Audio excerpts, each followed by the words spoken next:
Olá pessoal, boa noite. Seja muito bem-vindo você que vai entrar aí, participar aí da nossa live. Você que já está chegando, você que ainda vai chegar, você que não vai chegar, seja bem-vindo também. No momento que você quiser aparecer, eu gostaria de dizer que você é muito bem-vindo aqui, né, na nossa live Papo de Filho, né, nossa primeira live aqui, com a participação especial aqui de Isa, né, no colo do papai aqui, e representa bem, né, essa situação de papo de filho, né. A gente vai ter um convidado especial essa noite, a gente vai bater um papo sobre alguns assuntos, ouvir um testemunho de vida, trajetória de vida, né. Já já vocês vão estar conhecendo aí. Eu vou chamar aqui a nossa correspondente especial, Joana Brito, aqui diretamente da sala de jantar. Vou chamar ela aqui. Cadê Joana? Vou chamar ela aqui. Ei, boa noite, graça e paz. Tá dando um pouquinho de eco aí. É verdade. Mas vamos organizar. Faz parte, está começando agora, para a gente ajustar tudo. Pessoal, eu já antecipo aí, né, um pedido especial para vocês que irão entrar aqui para acompanhar aí essas nossas lives. Irá acontecer toda segunda-feira às 20 horas. Que vocês compartilhem para os amigos, convidem os amigos. Essa é a primeira de muitas desse projeto aí, dessa live Papo de Filho, né? Então fique à vontade para compartilhar aí com os amigos, com os seus parentes. Fique à vontade aí. Aqui, a ideia é a gente bater um papo, de fato, como o nome já diz, né, da live. É um papo de filho.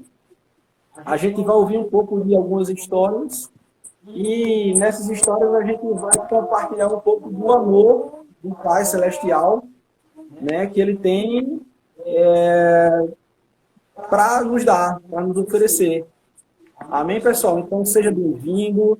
Eu gostaria de aproveitar já essa oportunidade de já começar orando, apresentando esse momento ao nosso Pai. E gostaria de convidar você a também orar conosco para a gente entregar esse momento de comunhão ao nosso querido amado Pai. Amém? Obrigado a Deus, eu te graças a Deus. Quero ficar santo Deus, tendo o Senhor é poderoso o suficiente para fazer milagres em nossas vidas. O Senhor é nosso Pai, o Senhor é nosso Redentor, o Senhor é o nosso Criador. Permanece conosco, abençoa, Senhor, a vida do nosso convidado especial essa noite, que o conduza a essa live nos caminhos e na direção que o Senhor desejar. Fique à vontade, a casa é sua, Senhor. Afinal de contas, nós somos os filhos e o Senhor é nosso Pai. E isso nós denominamos papo de filho. Aleluia. Amém.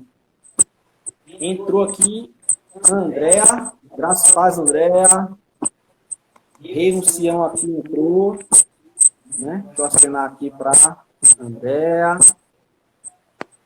Acenar aqui para Rei Luciano. Eu aqui estou ajeitando, tá? Cadê? Vamos conversar aqui.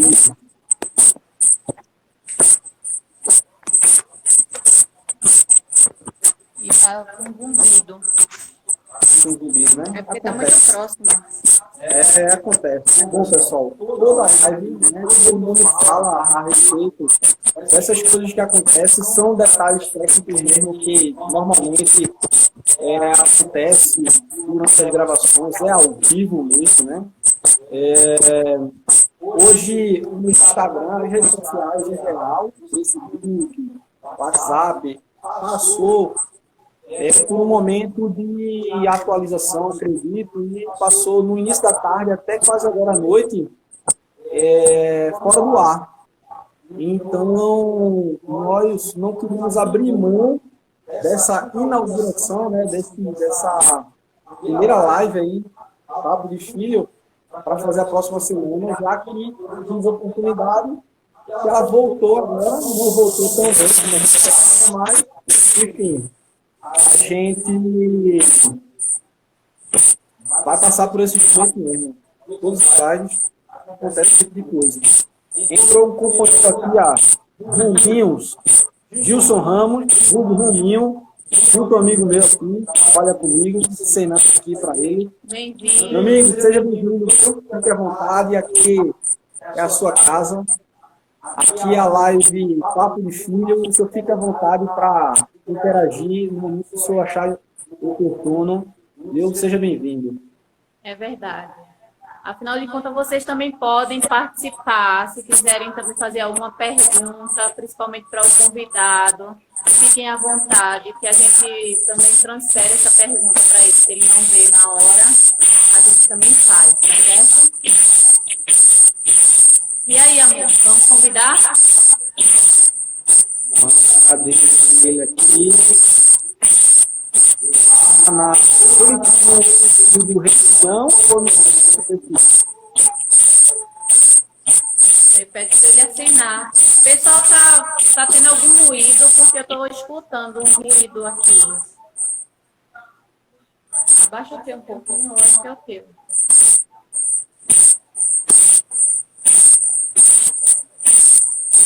Pessoal, todos que estão ouvindo bem, faz o sinal aí, dá um ok aqui se vocês estiverem ouvindo bem. Se está chegando bem aí, tanto a imagem quanto o áudio aí, está legal. Dá um feedback aí pra gente. Priscila agora, que acabou de entrar. Oi, Pri.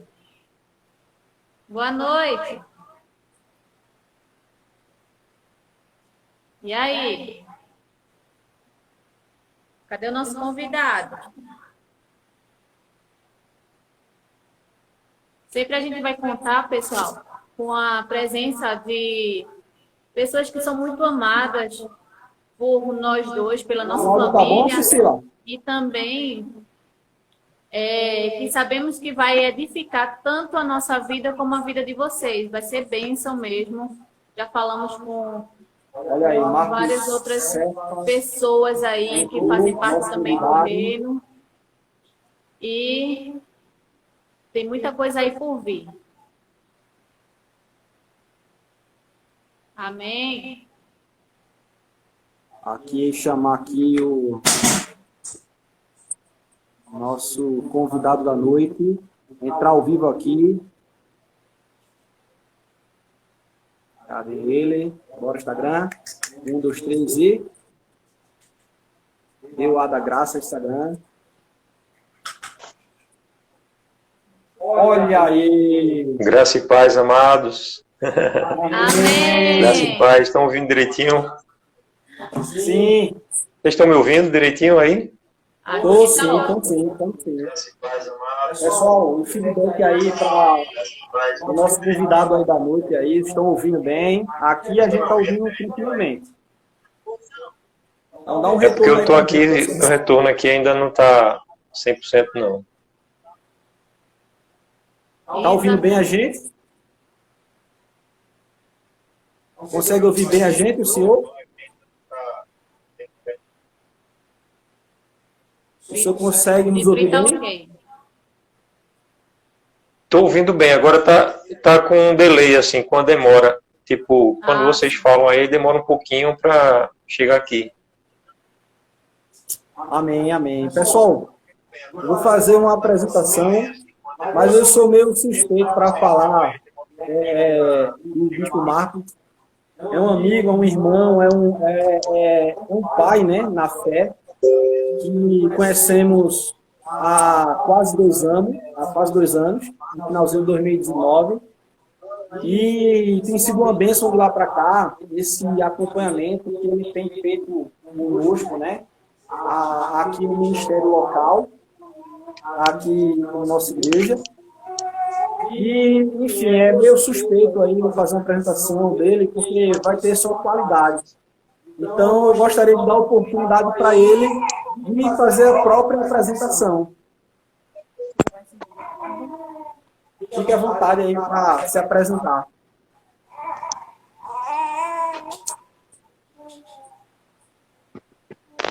Pronto, eu estava ainda ouvindo a apresentação que estava fazendo ainda. Ficou um pouquinho...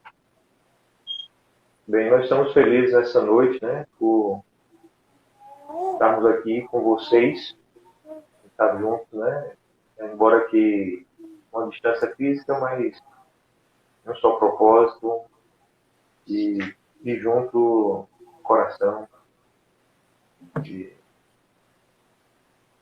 Meu nome é Marcos Tefas, são dois nomes bíblicos, né? Tefas é uma pronúncia aportuguesada que aproxima do nome de Pedro, em hebraico, né? Kefá. E, na verdade, já é um nome usado em hebraico, mas já é de origem aramaica. Então, Kefá é Pedro, é rocha. Esse é o meu nome. Tem alguns anos de caminhada de ministério, fui primeiramente ordenado diácono, depois presbítero, que é mais conhecido como pastor, né? E depois bispo. E já tem quase um ano a mais do que eu tenho de casado. Ou seja, faz 27 anos. Ele está aí. Né? E nós glorificamos ao nosso Pai por poder participar de alguma maneira do Evangelho, das insondáveis riquezas de Cristo, né? O Evangelho da graça, o Evangelho que tem o poder de transformar o homem, como o salmista falando do nosso Pai Celeste, do nosso Pai de amor, ele diz que ele pega o desvalido e o faz assentar ao lado de príncipes do seu povo. Né? Então, e o Evangelho tem esse poder realmente de transformar o homem, pegar o homem numa condição totalmente deplorável e levar a uma situação de honra, né? E a gente tem vivido esse Evangelho. Estava falando aí um pouco de mim, falasse para eu me apresentar, foi? Foi. Isso. Porque assim, é muito fácil. Quem conhece o senhor sempre fala de uma pessoa que é carinhosa, que é muito receptiva. Então, se a gente for lhe apresentar, a gente vai falar muito quanto a isso. Porque quando a gente conversa com outras pessoas que já lhe conheceram ou que passam a lhe conhecer já agora, depois da gente, né, no caso, depois do ministério, elas sempre falam a mesma coisa, do seu jeito doce, do seu jeito paizão, de abraçar, de acolher, da gente poder ligar e conversar. Então, de contar, de ter um pastor mesmo, que a gente fala, não, quando eu ligo, ele atende, ele chama as ovelhas, ele recebe, ele abraça. Então, é muito bom. Mas isso tudo é o coração bom, faz vocês enxergarem com bons olhos, né? Cristo fala que os nossos olhos são lâmpada para o nosso corpo. Se eles estiverem em luz, todo o nosso corpo está luminoso.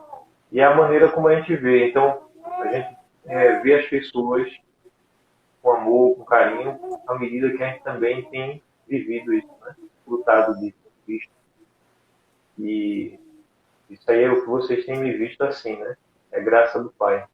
E aí eu falar um pouco de mim, né? Que é difícil você, não é bom você estar falando de si, porque também tem um lado negativo. Mas o que eu falo é como o apóstolo Paulo, quando ele falou dele mesmo. Ele disse, se alguém tem de se orgulhar de alguma coisa, se orgulho de feito é Cristo. E aquilo que ele tem feito na nossa vida. Então, assim, eu sou casado, minha esposa chama-se Andréa, tenho 2 filhos, Marcos Cefas Filho, tem 22 anos, e Rebeca. Rebeca está com 17. E sou o 6º filho entre 7 filhos, são 4 homens e 3 mulheres. Meu pai foi pastor evangélico, Igreja Presbiteriana do Brasil, durante 67 anos. Já está em memória, já está na glória, né? Faleceu em 2016. E durante esse mesmo tempo, no dia que ele se formou, foi também o dia do casamento dele. Então, meus irmãos também são presbíteros, e as minhas irmãs são casadas também com presbíteros. E assim, não foi que lá em casa nossos pais ficaram instruindo, direcionando de alguma maneira, não. Eu acredito que foi só a resposta de oração mesmo dele, que sempre foram muito de oração, né? Mamãe continua sendo. E meus avós paterno e materno também eram presbíteros.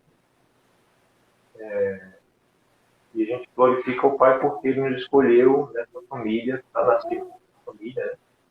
E servimos a ele. Então, eu fui chamado para o ministério, eu acredito que ainda criança, porque eu admirava muito meu pai. Às vezes o papai saía, passava o dia trabalhando, à noite ele pegava o carro e ia com a mamãe para o culto em algum canto, né? Um evangelismo, alguma coisa. E normalmente era em outras cidades, porque a região do presbitério era uma região muito grande na época dele. Eu ainda cheguei a pegar um pouco dessa extensão toda, sabe?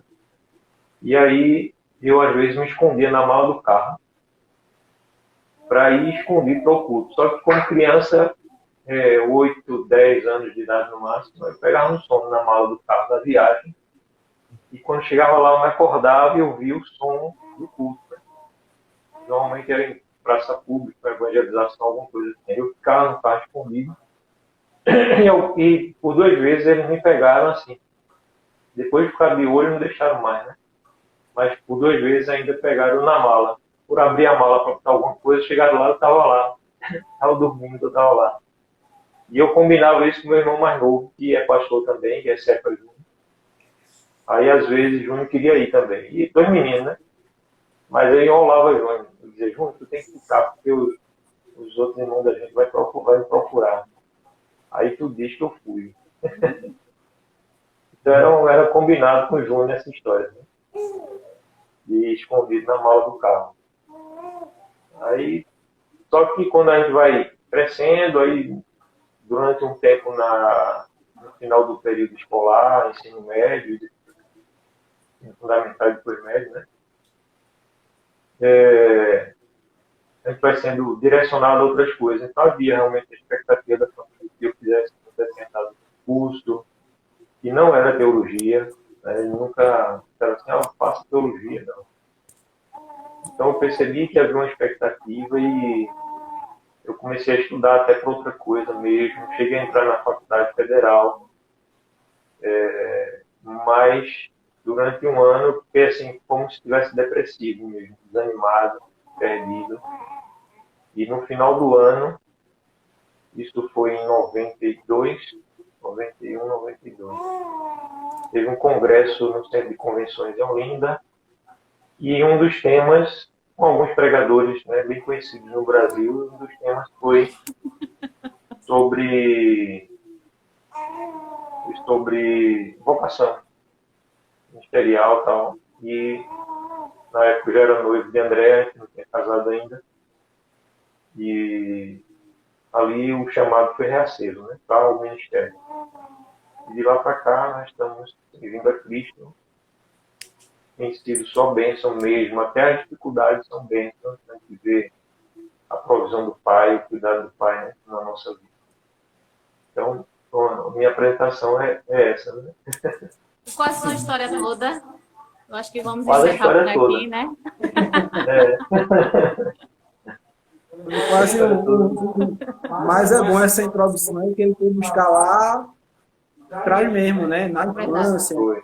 enfim, essas Porque é a memórias história da aí, vida, né? da infância, é boa porque se tanto memórias boas como ruins, elas marcam, né?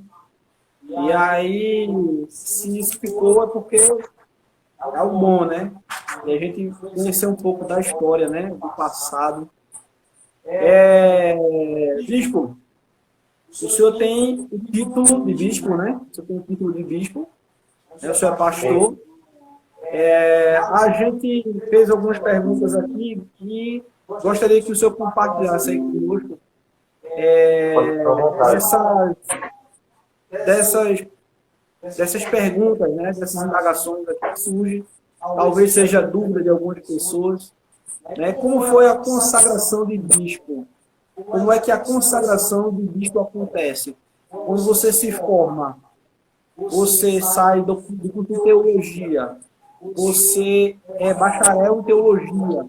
Como é que é essa consagração, pastor, como é que funciona? Enfim, se existe uma hierarquia, um degrau, subir, para se tornar um bispo. Então, como foi a consagração, né? Saindo dessas etapas que eu acabei de falar, hein? Do curso até o título de bispo. Tem algumas variações assim pequenas de denominação entre as denominações, né? E hoje, no Ministério Família Reino Sião, a gente vê como uma frente ministerial e não propriamente essa visão mais denominacional, mas tem essa diferença de comunidade para comunidade dentro do reino aqui na terra entre os homens. A minha história, você vai tocar num ponto assim que eu tenho que contar uma história. Meu berço foi presbiteriano, então eu fui para o seminário presbiteriano do Norte, que é um seminário muito tradicional, já tem mais de 100 anos, né?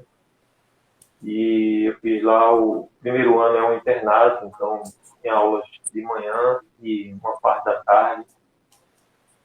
E para ir para o seminário, que é um seminário de um curso de teologia confessional, é diferente de um curso aberto ou um curso livre, porque um seminário confessional ele segue alguns princípios ligados a uma denominação.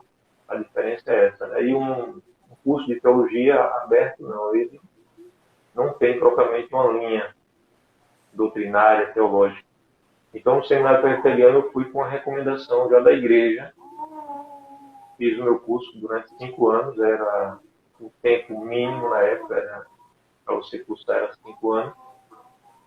E quando eu saí, fui então encaminhado, pelo presbitério, fui encaminhado para tomar conta de uma igreja, ainda como sinalista, porque eu já era diácono, já tinha sido ordenado diácono, que independe do curso de teologia, né?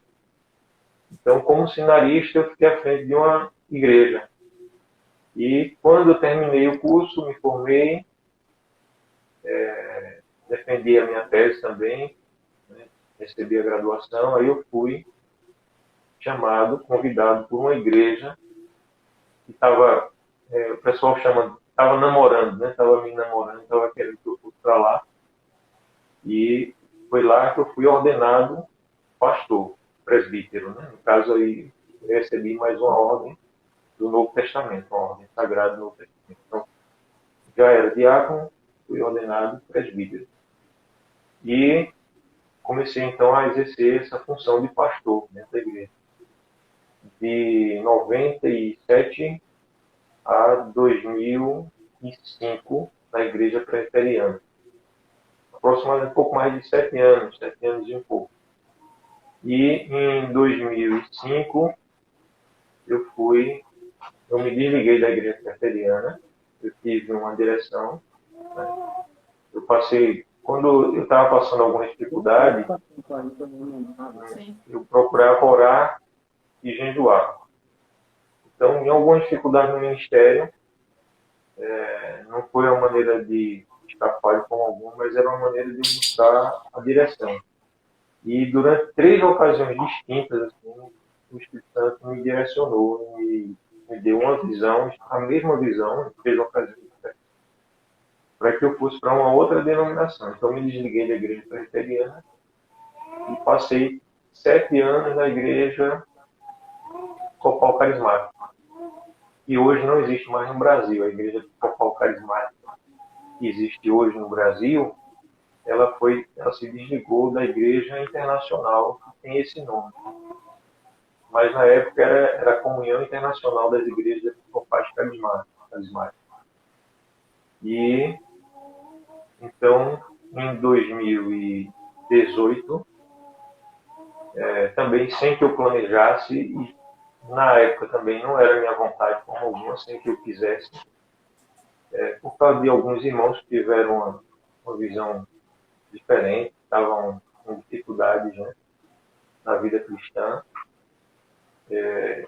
eu entendi que tinha terminado meu tempo ali. Então, eu me desliguei, ou eu fui desligado, porque não era uma coisa nem que eu programei, e foi um período de muito sofrimento para mim, sabe? Muito sofrimento mesmo. Tanto é que hoje, aí é um outro assunto que eu gosto muito de falar também, que é essa parte clínica e da fisiologia humana, da nutrição. Então, hoje é sabido que mais de 70% dos casos de câncer, eles são por conta de origem emocional, né? Ou são psicossomáticas. São coisas que as pessoas são aqui. Então, depois de um trauma, uma dificuldade que a pessoa passa na vida. E em 2016, assim, eu perdi meu maior amigo aqui, quer dizer, continua sendo, e quando a gente perde para Deus, a gente não perde, né?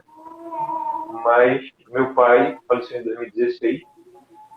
Ele, no domingo que ele faleceu, perto do dia que ele faleceu, ele pregou, ele fez visitas e tal. Na segunda-feira, as dores se fortaleceram, ele já tinha falado tanto com as dores. A gente levou ele para o hospital e na quarta-feira ele faleceu. Então, isso aconteceu em 2016.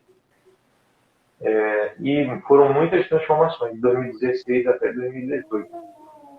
Então, no final de 2018, eu fui diagnosticado também com câncer, fase 4 já. E, assim, também foi milagre a minha cura.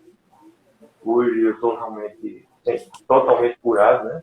Passado esses anos, fiz acompanhamento durante esses anos aí.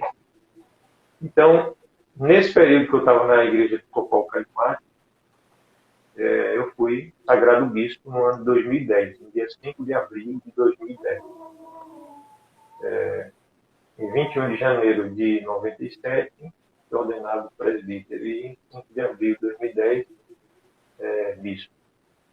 E a sagração de bispo, a visão ortodoxa sobre o episcopado, é que o bispo ele é um presbítero entre seus pares para supervisionar a ele, como se fosse um pastor de pastores.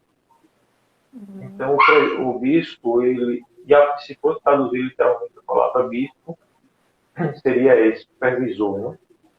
Já a palavra presbítero vem do hebraico ancião, que não é propriamente o idoso, mas aquele que tem maturidade caminhado da fé. Então, eu recebia na visão ortodoxa histórica, uma terceira ordem sagrada, que é a ordem do bispado, né? Do episcopado, tornei um bispo na igreja.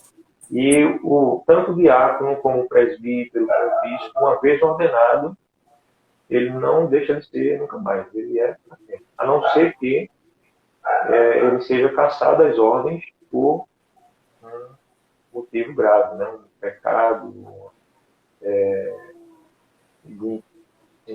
não confessado, ou que a pessoa não se arrepende de forma alguma, ou justamente está vivendo aquele pecado, disciplina, as ordens são cassadas. Mas o que não foi no caso, né, minhas ordens não foram cassadas e eu continuo sendo bispo. Agora a gente tem uma comunidade que tem um pastor que estava à frente de uma comunidade, agora a gente está só com o pastor, porque ele teve a direção, né, de vir caminhar aqui conosco aqui em Limoeiro. Então, aqui em Limoeiro a gente tem ministros do Evangelho, da comunidade, mas não temos ainda presbíteros, pastores ordenados, nem diáconos. Amém. Temos orado sobre isso, eu tenho particularmente desejado isso, eu tenho conversado com o conselho, com o conselheiro, para a gente estar se movendo nessa direção já faz um tempo, mas a gente está esperando essa direção e o tempo certo, né? Já temos em vista algumas pessoas em oração, tudo nosso Pai vai confirmar. Sim, eu Amém. falei até de outras coisas, né? Ô, Bom, eu bispo, acho que não é uma boa convidar um pastor, um bispo assim, para uma live conversa, não, porque ele vai falar muito. Viu? O pastor gosta de falar mais que o homem da cobra. a Isa está aqui, querendo participar também. Ah, Bispo, fala um eu pouquinho, estou vendo como Isa foi que linda aqui. nasceu o Ministério Reino Sião? Pronto. O Ministério Reino Sião, ele nasceu porque quando houve esse problema em que eu tive de me desligar da igreja de Copal, Carismática, que era o tempo. Inclusive eu fiz uma viagem de quase 4 horas de Recife para aqui, coisa que no máximo 1h20 eu costumava fazer. Eu levei quase 4 horas, porque eu parava, orava.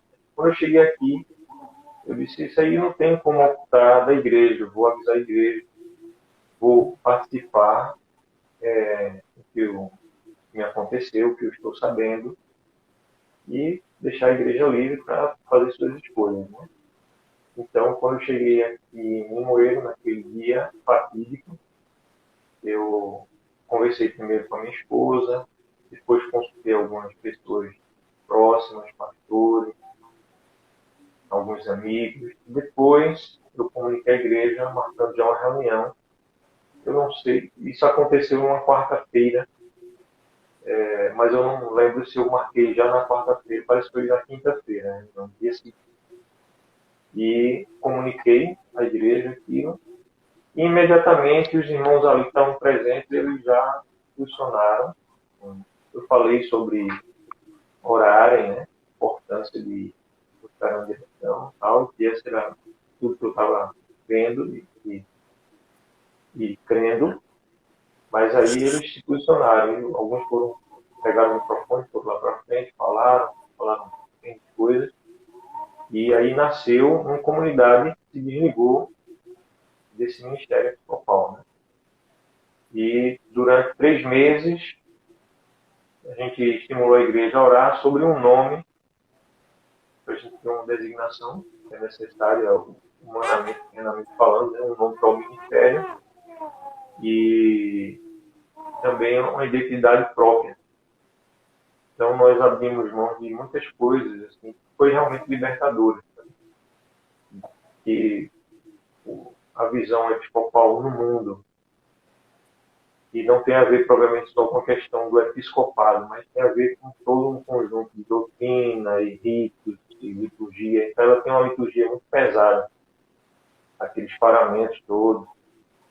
E no primeiro domingo, depois desse, nasceu, né, dessa quarta-feira, onde tudo acabou acontecendo, a gente já simbolicamente entrou, já deixou lá no altar as vestes, já tirou alguns paramentos, algumas coisas mais pesadas.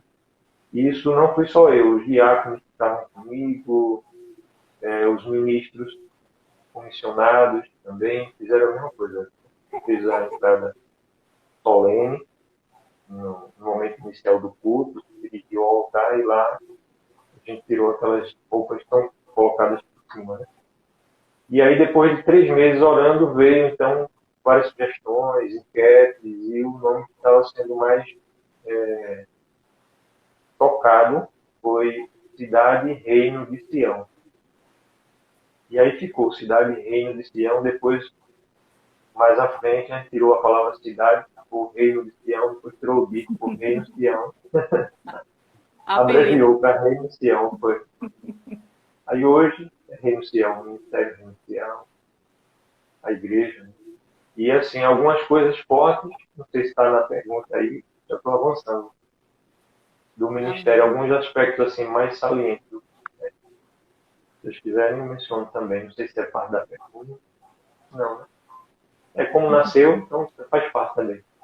Aí o Espírito Santo foi mostrando algumas coisas. Por exemplo, a gente tem uma percepção mais profunda, muito mais profunda hoje sobre a graça, sobre a salvação pela graça, mas não apenas essa parte da salvação, que é quase um consenso na igreja hoje no mundo, né? Principalmente entre os evangélicos que realmente são da palavra, eles entendem o conceito teológico de graça, né? O conceito dos apóstolos que instalaram sobre graça.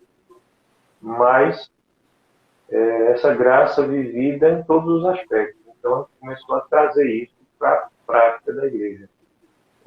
Trazer a visão da graça, a visão do reino sobre a graça, para como a igreja se organiza, para os departamentos, para como a igreja ela resolve seus problemas, né, seus desafios, como a igreja convive, a igreja sendo o corpo do qual Cristo é a cabeça, como é que a igreja como é a convivência do corpo, né? Como é que os irmãos devem tratar uns aos outros. Então, tudo isso dentro dessa perspectiva da graça, que é em Cristo, olhando para Ele e aplicando o que Ele é na vida. Então, é um aspecto forte do ministério.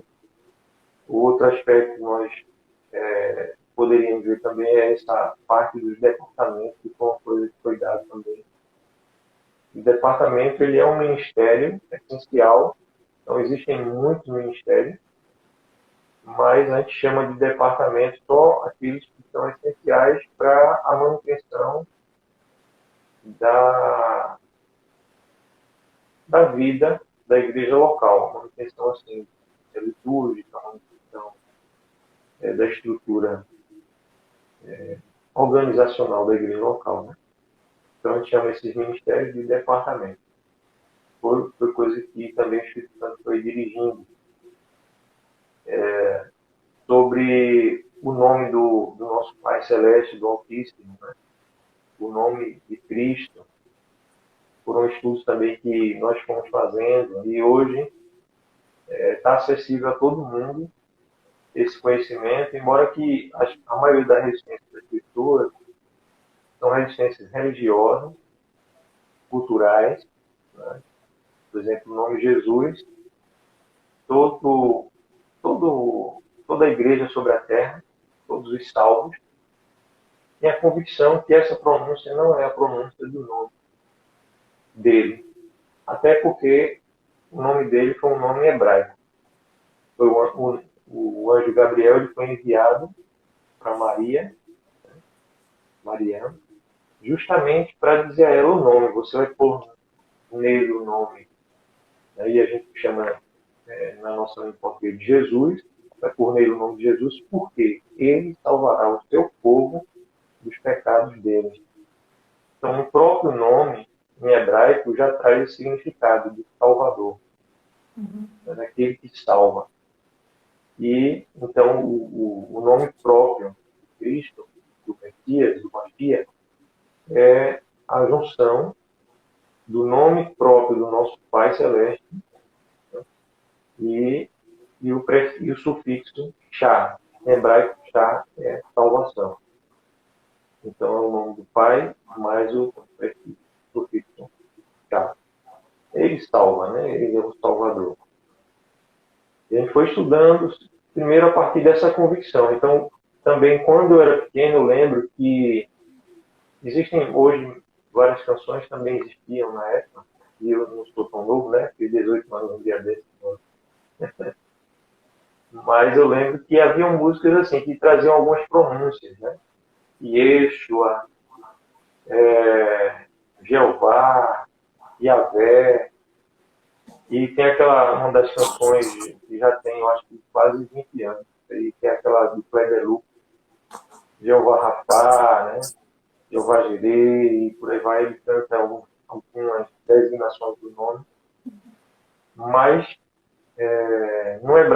existe a pronúncia do J para Jé, para Já, Javé, né? E também o sufixo. Yeshua, o sufixo Shua, em hebraico, é choro. Então, talvez para Jeremias, não cabe nem na pronúncia, nem na grafia do nome de Jeremias, mas Shua, porque Jeremias foi o profeta chorão. Mas não tem nada a ver nem com Jeremias, Shua. Então, assim, hoje, quem estuda um pouquinho tem acesso a informações. Eu tenho procurado estudar sempre, né? Eu estou fazendo um curso da Universidade Hebraica. Os professores são não apenas israelitas, são realmente descendentes de Abraão. E a universidade tem a sua sede lá em Jerusalém. É de lá que eles telefonam para a gente fazer contato. Eu não estou indo lá porque as aulas são online, né? Até por causa da pandemia, mesmo que eu quisesse, não estava podendo entrar lá. Mas só tem tudo confirma a pronúncia. Então, eu não vou falar agora a pronúncia para deixar o pessoal na expectativa aí, para conhecer. Existe muita polêmica, né? Porque faz parte, o ser humano ele é muito polemista, né? Principalmente o homem sem Cristo. O apóstolo Paulo diz que a gente não deve ser dado a contenda de palavras, etc. Então, a gente está para conversar com quem quiser e, assim, conversar muito. E essas perspectivas, esse crescimento, essa convicção à medida da fé que a gente está caminhando, não é algo que tem sido imposto para a igreja local.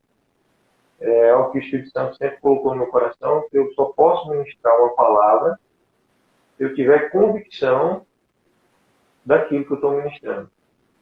Agora, o fato de eu ter essa convicção não quer dizer que a igreja, porque dentro da igreja existem pessoas com várias maturidades diferentes, né, no caminhar com Cristo, conhecimento da palavra diferente. Então, jamais, o apóstolo Pedro diz que os presbíteros não podem apacentar a igreja impondo, né, como dominadores do rebanho de Cristo. Não. Mas onde o Espírito Santo está, aí há liberdade. Então, a gente ministra a palavra, crendo e orando para que a igreja também seja despertada a crer e orar. E nesse aspecto, o ministério, ainda falando um pouquinho da primeira pergunta, segunda, né? O ministério ele é um tanto quanto solitário, porque muitas vezes você vai ver coisas, pelo fato, não porque você é melhor, nada, mas pelo fato até de você se dedicar mais ao estudo, você passar mais tempo em comunhão, né? E todo aquele que tem Cristo tem o mesmo acesso, né? O véu já foi rasgado, né? Então todos nós temos o mesmo acesso a Cristo, a graça é suficiente para todos, não é alguém que é mais santo e tem mais acesso, não. Se alguém está em Cristo, tem a mesma santidade que eu tenho, né? A questão de maturidade não tem a ver com acesso ao coração do Pai. O acesso é por graça, é o mesmo acesso. Mas o entendimento demora. Então, a gente ministra, mesmo algumas vezes eu falando com eloquência e tal, né, com fervor, mas mesmo assim não passa no meu coração por nada, é só a convicção daquilo que tem que crer. Então, sobre essas coisas que eu vejo claramente como crescimento, a igreja tem abraçado, tem acolhido, né? E ainda há, talvez alguém, como outro que ainda não chegou ao entendimento. Mas esses são os pontos mais fortes da visão. E principalmente desses dois, eu falta ainda mencionar o terceiro, que é o que mais nos abriu os olhos, foi a visão do reino. Pelo fato de que a igreja local ela é apenas uma frente de serviço. É como se fosse uma frente de batalha. É como se fosse um destacamento que está ali e o Pai confiou àquela igreja local uma determinada tarefa específica mesmo para aquela comunidade local. E, assim, até algumas pessoas, quando vão avaliar sucesso, querem avaliar sucesso da igreja como o mundo avalia sucesso. Então, pensa que uma igreja bem-sucedida, uma igreja local, né? Bem-sucedida é aquela que talvez tenha um grande prédio. Aqui. Não, a igreja bem-sucedida é aquela que está fazendo a sua missão, está no centro da vontade do Pai. Independentemente de que o mundo olhe e ache e não veja alguns padrões de sucesso para o mundo. Eu lembro bem a história de um grande servo, um missionário, pastor. Ele estava num congresso de pastores e no intervalo pastores começaram a trocar figurinha, feito criança. Aí, rapaz, esse ano a minha igreja, a gente batizou não sei quantas pessoas. A outra, essa igreja, esse ano a gente construiu o prédio, a gente gastou não sei quanto. E aí, aquele falando uma coisa e outra, aí esse pastor, todo mundo conhecia bem o testemunho dele, que ele era um homem realmente sagrado, de vida mesmo, evangelista e tal. Aí ele chegou e disse, olha, meus irmãos, se isso aí for sucesso, eu estou no total fracasso. Porque esse ano todinho, somente uma pessoa entregou a vida a Cristo através do meu ministério. Eu estou num lugar onde existe escassez, fome, sede, tudo, e principalmente do Evangelho, mas ainda as conversões não começaram. E aí todo mundo se calou porque todo mundo conhecia a vida daquele servo. E eu também já ouvi o contrário, alguém, um ministro, não posso considerá-lo, ele falando com o outro, dizendo assim, eu vou para a capital, porque é lá que a gente faz nome. E na época eu era seminarista e eu achei aquilo ali um absurdo, né, da igreja e tal, porque o objetivo de alguém que está seguindo a Cristo não é fazer nome. Né? Então, o objetivo de quem está seguindo a Cristo é fazer a vontade de Cristo. Amém. E aí a visão do reino, ela veio para mostrar a gente que a igreja local, ela nunca foi chamada de igreja denominacional, como é hoje. Você não vai encontrar em nenhuma página do Novo Testamento, muito menos no Antigo, algum apóstolo ou profeta falando de igreja como uma denominação ou como uma entidade isolada do corpo de Cristo. Então, sempre a palavra igreja ela está se referindo ao corpo do qual Cristo é a cabeça, do qual individualmente nós somos membros. Né? E agora, dentro da igreja, que é o corpo de Cristo, no reino aqui na terra, existem várias frentes ministeriais, frentes de serviço, vários ministérios, várias comunidades locais. A gente vê também no Novo Testamento os apóstolos dizendo a igreja que está em Éfeso, ou a igreja que está na casa de Áquila e Priscila, a igreja que está em Sardes, né? A igreja que está em Laodiceia, a igreja em Roma, mas não é a igreja de Cristo que está naquela cidade, mas não é nem a igreja da cidade, propriamente. Então a visão parece uma coisa simples ou até uma coisa tola, alguém pode até achar uma coisa tola, mas essa simples mudança de linguagem, ela muda também a maneira como a gente pensa o reino. E a tendência das denominações, eu não estou aqui querendo ensinar, nem dizer que estou certo, mas assim, a tendência da perspectiva denominacional é certo orgulho denominacional, e as pessoas começam a ir barreira também. Então, a minha denominação é a X. Eu sou da igreja tal das quantas. E essa divisão vai ser a igreja de Cristo que está no bairro tal, ou a igreja de Cristo está em tal cidade. Mas é a igreja tal, aí vem o nome da denominação, a igreja tal. E essa perspectiva, sem perceber, ninguém fez isso pensando, mas acaba gerando no coração das pessoas esse orgulho denominacional e uma barreira e uma distância, uma visão. Né? Vocês sabem bem que tem denominações que elas sequer dão a paz de Cristo. Pelo fato de você não pertencer àquela mesma denominação. É verdade. Às vezes, sabem até que você tem um testemunho de verdadeira conversão, você tem realmente uma vida no altar, né? a sua vida, a sua família espelha a graça e a presença de Cristo, a fragrância do conhecimento de Cristo, mas, de repente, eles passam por ele e não dão a paz de Deus. E teve um episódio também bem pitoresco, eu vou me lembrando das coisas e vou falando. Se vocês quiserem, pode cortar. Então, que eu passava por um grupo de irmãos e, na época, eu me paramentava gravata, tal, manga comprida, a Bíblia na mão. Aí aqueles irmãos de uma outra denominação, talvez nem sabendo da denominação que eu era, eles diziam: a paz do Senhor, irmão, eu amém, a paz do Senhor, né? A paz de Cristo seja sobre a vida de vocês. Aí a gente passava. Aí um dia eu estava indo para a praia, eu estava com um bermudão na época, um bermudão estampado, verde, azul, amarelo, mas por assim, uma estampa colorida, e uma camisa regata sem manga, encandeando o sol, porque eu sempre fui branco e só para encandear mesmo. Já fiquei mais de mês na praia, mas não bronzei não, no máximo eu fico vermelho, sabe? Nunca bronzeei. Aí eu estava indo para a praia, encandeando o sol, aquela coisa toda. Uma chinela que existia antigamente era uma capina açúcar, era uma borracha dessa altura, uma chinela azul que eu tinha. Aí os irmãos, mesmo irmãos, eu passando, comentaram alguma coisa entre eles antes, né? E depois passaram e não deram paz.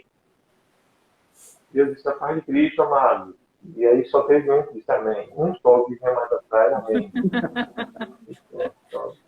Aí às vezes assim, eu acredito assim, que a visão que o Espírito Santo dá não é essa. Né? Não entendo que possa ser assim. Até porque Cristo mandou a gente saudar até os nossos inimigos. Ele disse: saudai os vossos inimigos, orai para aqueles que os perseguem. Né? E saudar, desejar saúde é mais do que a saúde fisiológica, orgânica. É desejar realmente que a pessoa esteja bem, espiritualmente, emocionalmente, organicamente, relacionalmente, né, e financeiramente, todas as áreas. Então, quando você está saudando alguém, você está desejando essa pessoa melhor. E não há nada melhor do que desejar alguém a paz de Cristo. Porque para essa pessoa receber a paz de Cristo, ela tem que ter recebido a Cristo, ela tem que ter aceitado a mensagem do Evangelho.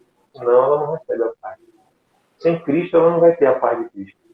É verdade. Então, quando a gente está desejando a paz de Cristo a alguém, a pessoa pode não ter entendimento nenhum, mas a gente está desejando, está abençoando a vida daquela pessoa. Se ela desprezar isso, a paz vai voltar. Cristo já disse, vai voltar para a gente. A bênção vem em dobro, acredito. Então, até os inimigos. Então, a gente vê alguém que entregou a vida a Cristo, o Evangelho e tal, não deseja a paz. Como é que pode? Não. A paz não é um cumprimento de um gueto, de um clube religioso, né, eclesiástico, um partido. Então, a paz de Cristo pertence ao povo que ele foi dado pelo Pai. Hein? Aí, assim, são coisas, e isso aí foi fortalecido muito. Então, a gente começou a abrir essa visão e estar presente nas escolas. Eu comecei a receber chamados na escola também, então tem um ministério. Ao mesmo tempo, surgiu um ministério, quer dizer, o ministério já existia, mas não tinha essa vocação para a escola. Depois, esse ministério também foi direcionado para a escola, tudo ao mesmo tempo. É o Freedom Movimento, né? Freedom. E tem crescido também esse movimento, o ministério nosso. Bem, aí então, posso falar mais, eu vou ficar aqui a noite toda falando. Vocês vão ficar tiver mais alguma pergunta, alguma coisa? A gente tem algumas perguntas aqui, muitas delas o senhor já respondeu, a gente tem aqui várias perguntas. E então, o senhor foi respondendo já essas perguntas que a gente tem aqui, já tinha marcado aqui. Foi mesmo. Mas eu gostaria, eu não, né? Na verdade, eu já sei um pouco da história, mas para quem ainda não sabe, eu queria que eu falasse como foi a sua chegada aqui no Moinho. A gente sabe que o senhor é natural de Garanhuns. E Tô. morava em Vitória, né? E, enfim, hoje está aqui na cidade. Como foi essa chegada aqui?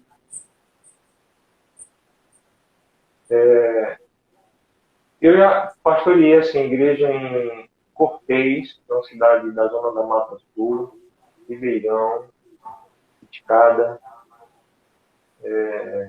Vitória de Santo Antão, Moreno, depois em Vitória novamente. E aí, quando eu estava em Vitória, o pastor que estava aqui em Moeiro, ele foi removido aqui, ele teve um problema, ele que na verdade ele queria pastorear uma igreja em Boa Viagem, só que nem a igreja em Boa Viagem queria, ele foi insatisfeito, e que acabou aqui ficando sem pastor.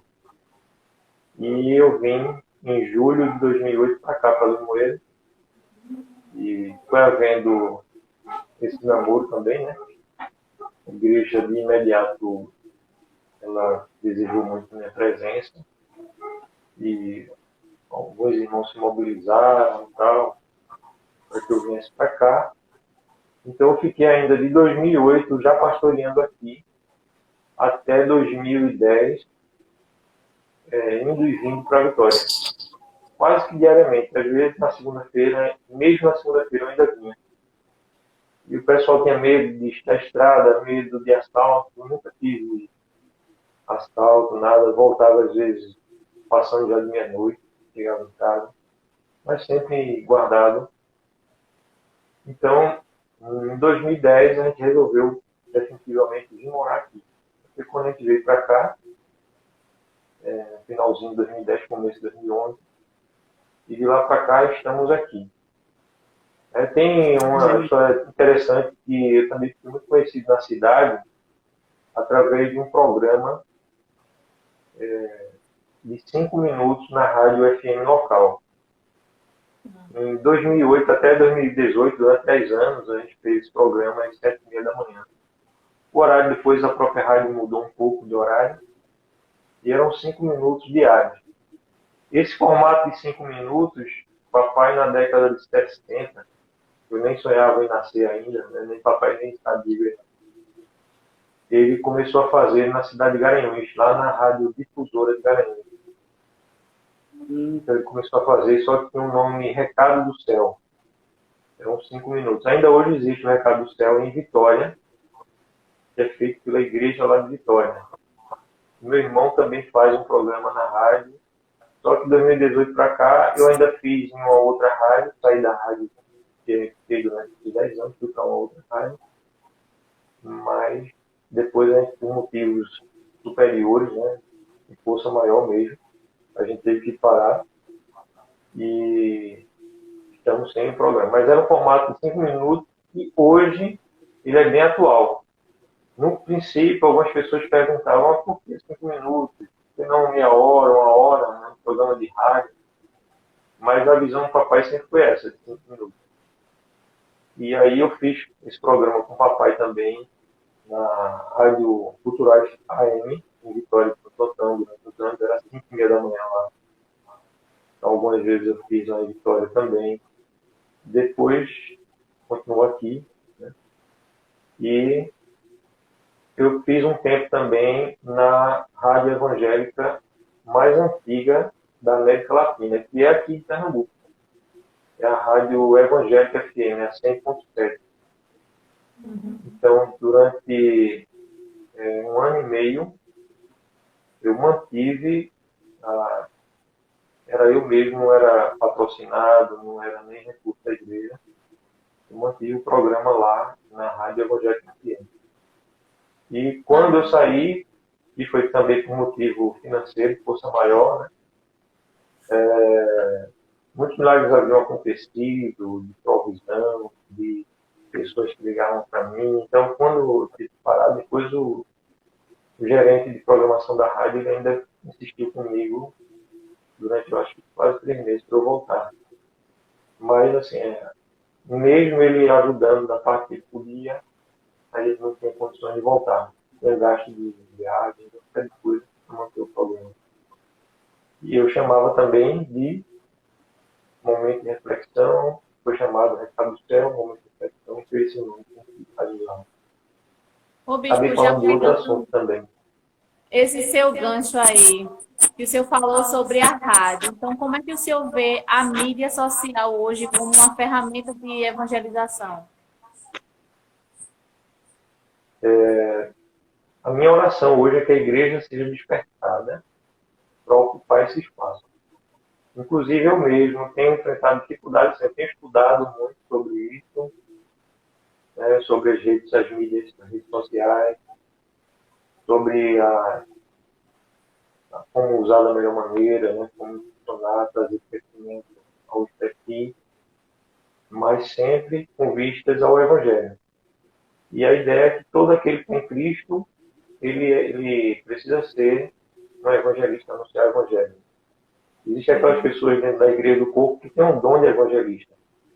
Quem tem um dom de evangelista, além de ser alguém que tem uma facilidade, que tem uma expertise, né, para evangelizar, mas ele é colocado dentro da igreja principalmente para capacitar os santos, como está lá em Efésios, né, para que os santos desempenhem o seu papel. Então, Cristo, quando ele subiu, ele levou cativeiro e concedeu dons aos homens, estabeleceu na igreja uns para apóstolos, profetas, pastores, evangelistas e mestres. Então, evangelista é esse, e evangelista. Mas, mesmo que a pessoa não tenha o dom de evangelista, ela precisa evangelizar, né? Está evangelizando. E aí, a, a rede social, ela não é só multiplicadora da sua presença, ela exponencializa. É como se você conseguisse reunir 150 pessoas numa cidade para ouvir você. Talvez fosse um evento assim, no mês, sei lá. Muito difícil reunir tanta gente. Mas na internet você pode gerar isso diariamente. Você pode trazer um crescimento a um perfil seu, ou no YouTube, ou no Instagram, ou em outra rede social.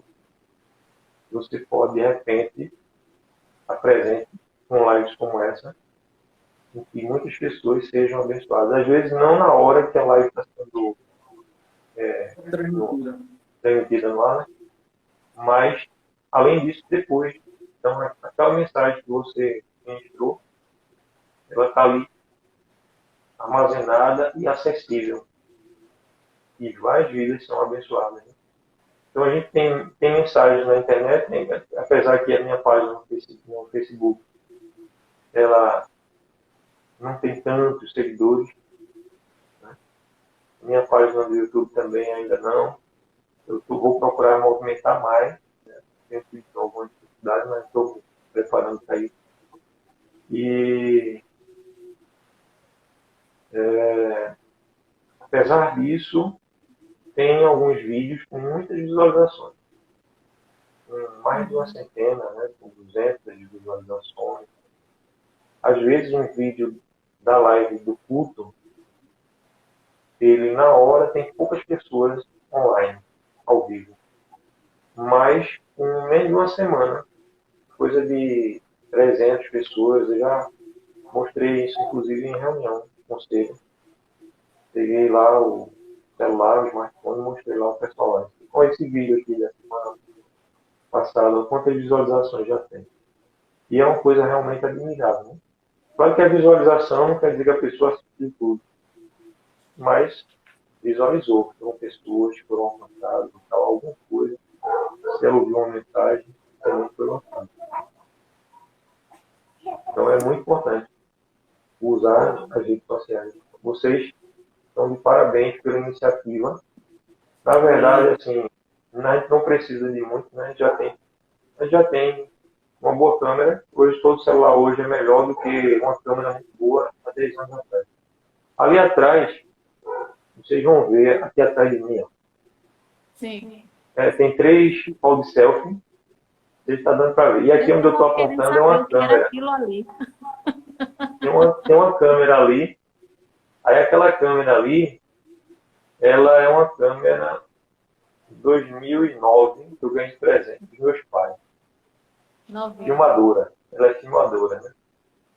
Então ela filma em menos de 480 dpi, bem menos. Acho que uns 360 no máximo. E é uma imagem já ultrapassada, né? Mas mesmo assim, é uma imagem boa. Só que qualquer celular hoje, bota ela no bolso tranquilo. Então, se você, aquelas pessoas que estão nos assistindo, vão assistir depois, né? For usar a câmera como desculpa, não pode mais usar a câmera como desculpa, né? Se for usar microfone como desculpa, também não. Não tem Isso. desculpa nisso, né? É só realmente a coragem. Quando eu digo assim, estou tendo alguma dificuldade, é mais em relação ao horário, realmente programar, estar disciplinado, porque é preciso ter essa disciplina, né? Então, organizar meu horário, meus estudos e manter aquele pique, aquela regularidade. Mas é muito bom, é importante e é urgente e a gente não pode adiar, não. Tá? Muito bom. Parabéns a Inclusive, vocês. inclusive, sobre esse assunto aí, sábado, eu estava conversando com um amigo, pastor, e até mandar um abraço para ele, o pastor Fabinho, né, conhecido como Fabinho. Ele falava acerca disso, dessa coragem, né? Os recursos, Deus ele pode até dar, de fato. Só que isso não é desculpa para fazer. Porque durante muitos anos, pessoas esperavam recursos, os recursos chegaram e não foi feito. Enquanto que outras pessoas não esperaram recursos, fizeram, e o resultado foi muito maior do que os que tinham recursos para fazer, né? Exato. Enfim, o que o pai, né, espera de nós é a iniciativa, né? Os recursos vai chegar, é fato. Agora, não é desculpa para não fazer, né? Não é desculpa para não fazer. É verdade. Eu queria fazer outra pergunta para o senhor. Essa pergunta que eu vou fazer me faz lembrar algumas histórias que eu já ouvi no passado acerca dessa coisa de que o crente ele não é feliz, ele não pode se divertir. Se ele cantar uma música diferente,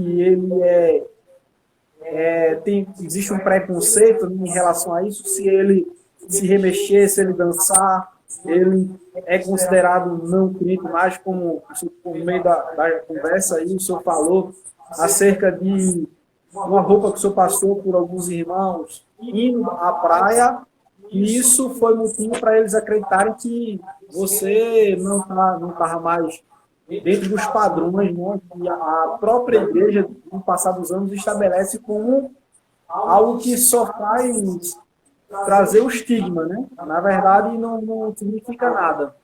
Então, baseado nisso, eu queria que o senhor falasse aí se o senhor tem algum hobby, se o senhor gosta de jogar futebol, ou se joga, ou se faz muito tempo que não joga, mas gosta, já jogou, sei lá, mergulha, salta de paraquedas, joga bola de gude, enfim. Diga aí alguma coisa que o senhor faz de lazer, né? A gente sabe que a sua vida é cheia de atividades relacionadas ao ministério, à igreja, mas na hora do lazer, o que é que o senhor costuma fazer? Rapaz, eu gosto de muita coisa que eu acho boa, muita coisa boa, né? Tive uma infância assim muito gostosa. Você imaginar de jogar o peão, puxar na mão, fazer pipa. E eu tenho certeza que eu sei fazer hoje do mesmo jeito, ou até melhor. Carrinho de lata, não só aqueles carrinhos que você botava o arame passando e enchia ele de areia, hein? Botava uma garrafa cortava uma tira de garrafa de água sanitária para fazer o plá, plá, plá, plá, plá, né? Aquilo ali também, mas o carrinho de lata mesmo. Eu lembro quando lançou o Gol Bola, rapaz, estou falando coisa aqui, estou denunciando a minha idade. Quando a Volkswagen lançou o Gol Bola, o DX, o Bola não, o DX, que era o quadrado ventilado ainda, não tinha nem radiador. Aí eu desenhei o BX, a lateral dele, numa folha. Depois, numa lata de óleo, eu passei, transferi o desenho, cortei com a faca e martelo, aí fiz as duas laterais do carro e depois montei o carro. Foi um dos carros que eu fiz, carro de lata, era um Gol BX. Então isso aí, na infância, gostava de nadar e mergulhar. Ainda hoje gosto de nadar e mergulhar, só não tenho podido mergulhar com tanta frequência. Até mergulho com cilindro e tal, né? Ultimamente. Mergulho autônomo, né? Que você fala, né? O autônomo. Gosto muito. Até quero te convidar para a gente ver aí um dia da gente ir. E mais alguém que esteja assistindo aí, se animar também, a gente ir junto. É gostoso demais. Eu queria dizer para o senhor que o senhor, em relação ao mergulho, o senhor não conta comigo. Mas rapaz, não sabe o que está perdendo, viu? Ele olha para o senhor do lado de fora. Eu fico tirando fotos lá de fora, admirando, posso até dar uma nadadazinha, mas mergulho para mim. A última vez que eu fui mergulhar, um peixe veio e me mordeu. Mas não foi uma mordida de outro mundo, não, sabe? Acho que ele me confundiu com alguma coisa. Eu ficava branco desse tipo, eu sou branco demais. Pá, me deu uma mordida. Pronto, aí mergulhar, escalada e rapel também. Tem um amigo meu que ele, inclusive, ele dá instrução para grandes empresas. Dá instrução, às vezes é convidado por alguns corretos para instrução militar. Ele tem o ponto mais alto de Pernambuco, são terras que ele comprou. Chama-se Garibaldi. Bal, a gente chama de Bal. Um amigo meu. E teve uma época que eu tive síndrome do pânico, e depois o Espírito Santo me levou a enfrentar os meus medos. E eu acabei, nessa época que eu não tinha medo de altura, ficando com medo de altura. Mas quando eu fui enfrentar os meus medos, aí eu fui fazer essa escalada lá. Esse é o pico mais alto de Pernambuco. Que é um dos mais altos do Brasil, não sei se é um terceiro do Brasil. Ele é bem, ou é o quinto, alguma coisa assim.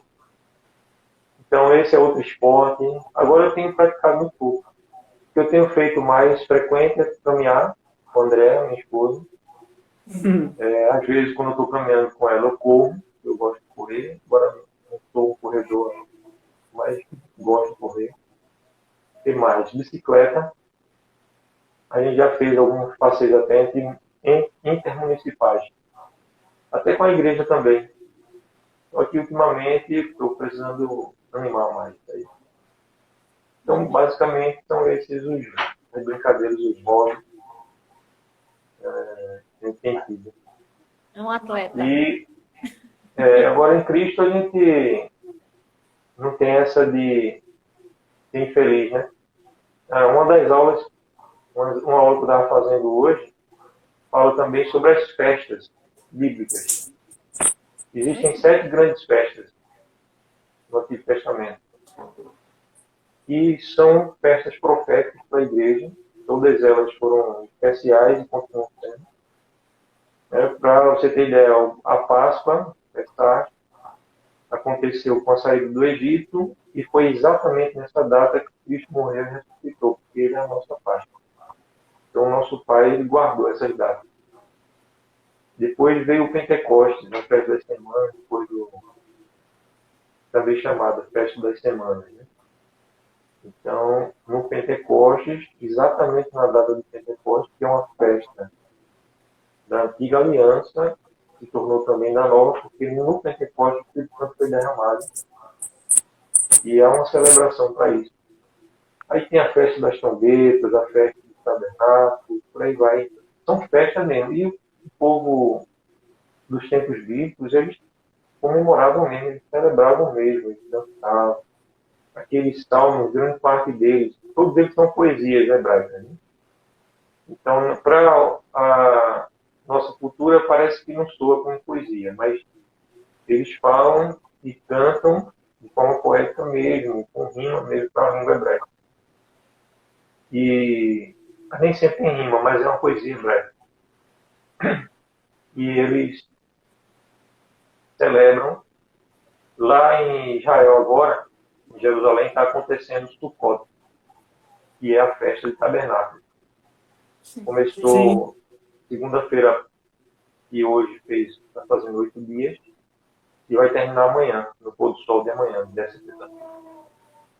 E se você procurar aí na internet algumas imagens de lá, você vai ver o povo muito alegre, o povo celebrando e tal.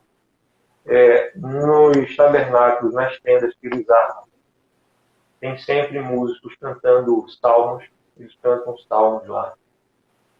Então, até vários salmos, né? Cantam vários salmos. E é gostoso de a gente ver. Então, nosso Pai, só que não é uma festa como o ocidental pensa em festa, né? Com orgias, depravação, com bebedia, com dissolução. Mas são festas onde existe verdadeira alegria, brinca, sorri. E a nossa vida em Cristo é assim. As coisas são sérias, mas não é para a gente andar se desjudo porque as coisas são sérias. Pelo contrário, nós somos felizes e levamos as coisas a sério. Então é o Evangelho de Cristo. Né? E aí, assim, praticar esporte, brincar, é muito bom, muito gostoso, vale a pena. Tem umas imagens de um acampamento que a gente fez antes da pandemia com as crianças, foi o último, em 2019, a gente não pôde fazer, em 2020 e aí já veio a pandemia. Mas a gente fez um acampamento com lama. A gente fez uma trilha de lama e água e lama. E passava por baixo de locais que o pessoal passa rastejando, coisas assim. Se divertindo também, brincando, evangelizando, né? Muito bom. Eu acho legal. Na verdade, eu gosto de esporte, eu gosto, brincar, eu gosto. E se for para competir, eu também sou muito competitiva, mas eu gosto desse universo assim. Deixa eu lhe fazer uma pergunta, porque o senhor até já falou sobre seu avô, seu pai e o senhor. É quase um legado, né? Na verdade. Então, filho de pastor, é pastor? Se herda a igreja? Já para a gente preparar Marquinhos aí, que eu não sei se está aqui na live, mas queria que o senhor falasse um pouquinho sobre isso. Porque o amor, ele realmente ele se aprende, ele se passa. Você vendo alguém que ama muito algo, você termina aprendendo a amar também, a admirar aquilo ali. Então, eu queria que o senhor falasse um pouco sobre isso. É justamente o que eu ia mencionar, que está no meu coração, é essa parte do amor. A admiração da figura do pai por amor. Mas, lamentavelmente, por incrível que pareça, a estatística mostra que a maioria dos filhos de pastor, porque ao mesmo tempo eu também fui filho de pastor, né? Então a maioria dos filhos de pastor eles não se tornam pastores. Por dois motivos. Pelo motivo de haver uma cobrança da própria igreja, da comunidade, uma cobrança injusta, imatura. Às vezes se espera do filho de pastor determinado comportamento. E há uma cobrança mesmo. Mesmo que velada, mas existe uma cobrança e isso aí gera dificuldade no viver igreja. Então, eu conheço alguns pastores que foram filhos de pastores que até chegaram a se desviar. Eu acredito que quem está realmente em Cristo nunca vai negar Cristo, porque realmente teve um encontro com aquele que é totalmente admirável, né? Que a gente ama. Mas, às vezes, quando a pessoa não conhece ele ainda bem, se afasta mesmo. Então, tem filhos de pastores que se afastaram e outros que estão, depois de adultos, depois de um certo tempo e prejuízo, foi que se voltaram para Cristo. Então, a maioria não são. Mas no meu caso, assim, eu tive a graça de não ver esse lado da igreja. Papai protegia muito. Às vezes, mamãe falava alguma coisa, alguma dificuldade que estava passando na igreja. Aí, papai dizia, Marlene, que é o nome da mãe, né? Só falava isso, Marlene, aí mamãe já parava, mudava de assunto. Então, assim, eu até entrei no ministério com uma visão muito romântica. Eu fui quebrar a cara já dentro do ministério. Porque a minha visão era que, assim, todo mundo era maduro, todo mundo estava ali para dar a mão, para ajudar. E a Igreja de Cristo, ela tem suas limitações e ainda existe também alguns que estão dentro do corpo aqui na Terra, mas não são propriamente igreja. Mas não cabe a gente julgar, mas gera dificuldade. Então, alguns filhos de pastores, por acabar presenciando, ouvindo, sabendo problemas de bastidores, às vezes o pai não tem a sabedoria, o bom senso para ver a maturidade, leva aí. Às vezes vê o sofrimento do pai, algumas dificuldades que o pai passa, e aí chega a não desejar isso para si jamais. Né? E o outro aspecto é que às vezes o pastor mesmo, o ministro, ele tem alguns pontos semelhantes a Davi. Davi foi um grande guerreiro, nunca perdeu nenhuma batalha, mas dentro de casa, a casa dele foi, assim, aí, por certo aspecto, um desastre. Teve problema com os filhos, né? Uma série de problemas. Então, alguns ministros são assim, eles se tornam grandes líderes, se dedicam tanto ao ministério em si e acabam esquecendo um ministério que é até mais importante, porque o apóstolo Paulo, o apóstolo Pedro, quando eles vão falar dos presbíteros, ele coloca como critério a própria casa dele.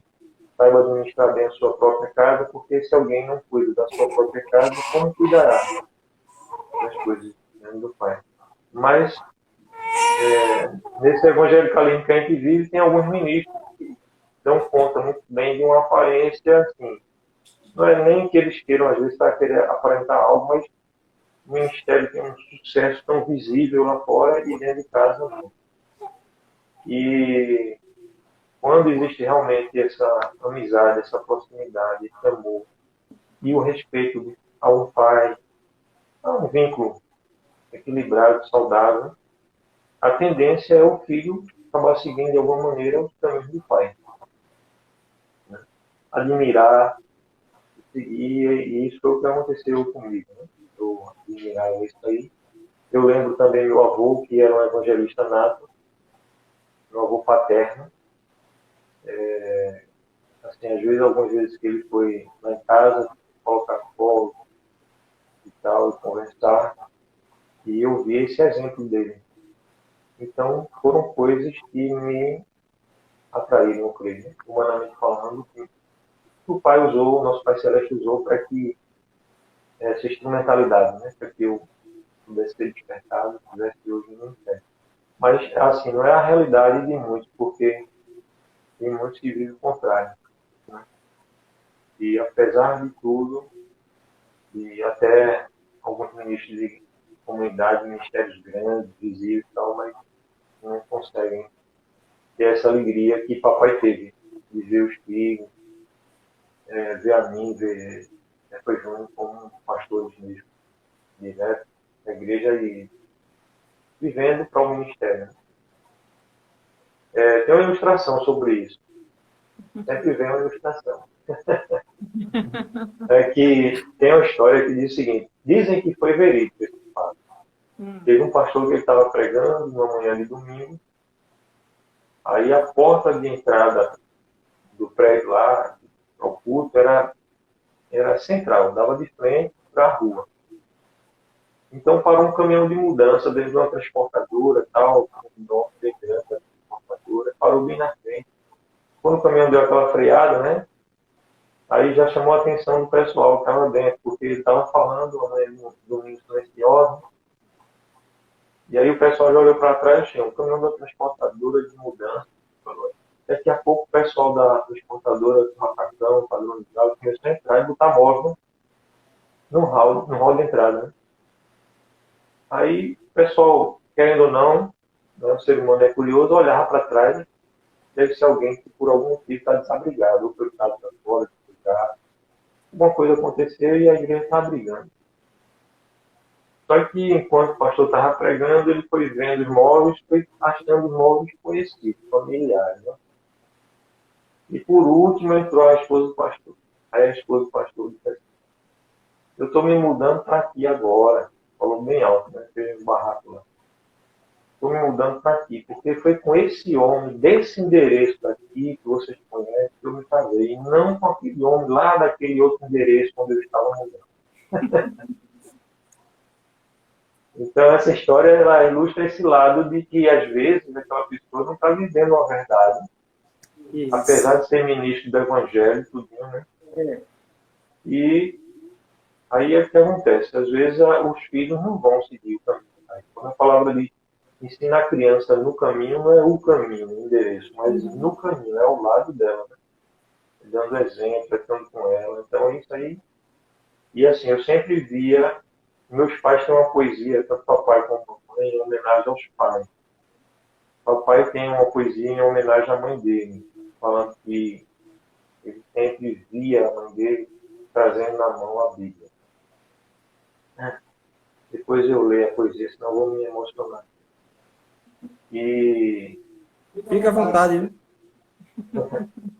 eu também lembro dos meus pais assim, reuniões em casa, sempre nas refeições, sempre era um momento de oração também, da palavra. Então, algum cântico espiritual, sempre. Então, era alguém assim. Eu sei que meu pai tem pecado, porque a palavra diz, todos pecaram. Né? Mas, assim, nunca ter visto nada da parte dele, de mau exemplo e tal. Sempre educou os filhos na palavra, com esse zelo em oração, conversando com a gente, corrigindo, quando precisava corrigir, chamava, conversava, falava do amor dele, falava da verdade. E a gente cresceu assim. Então, a gente está aqui vivendo esse tempo breve, porque a nossa vida, ainda que demore 100 e poucos anos, se alguém que viver esse tempo todo, ainda assim é muito breve.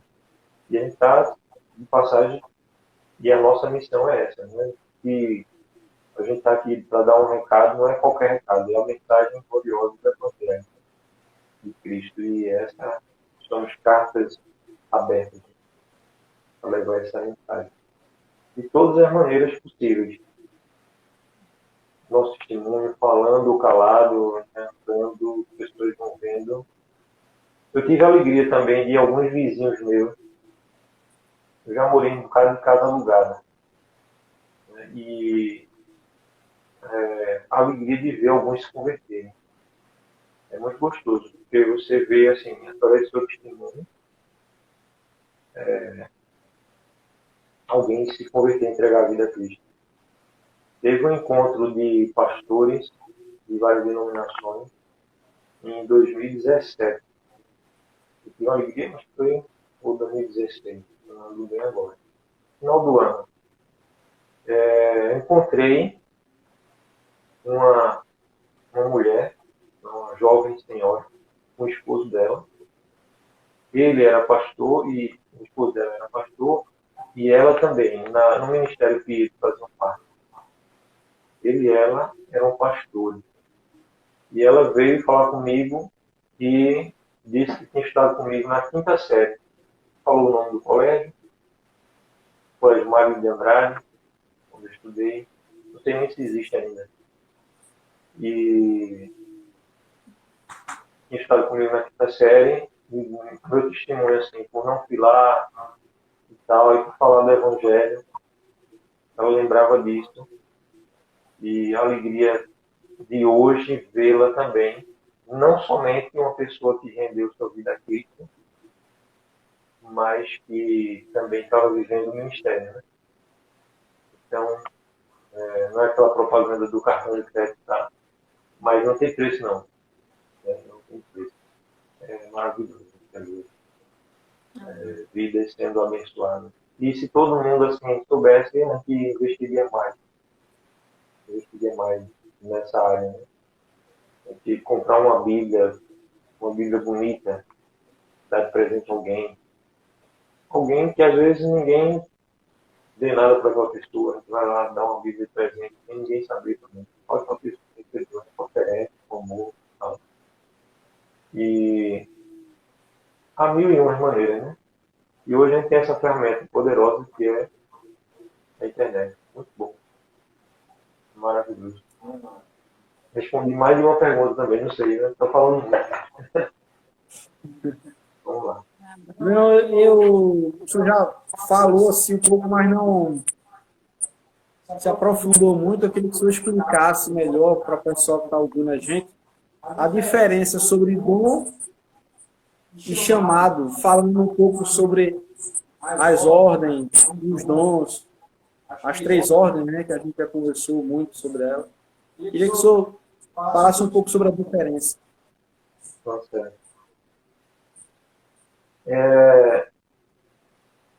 Eu vejo que a Igreja de Cristo ela vai amadurecendo. Ela tem um legado que é construído.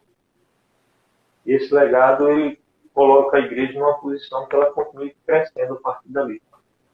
Então tem havido um amadurecimento e há uma unidade maior na Igreja hoje do que e entre esses pontos de unidade é o entendimento de que existem os 5 dons ministeriais.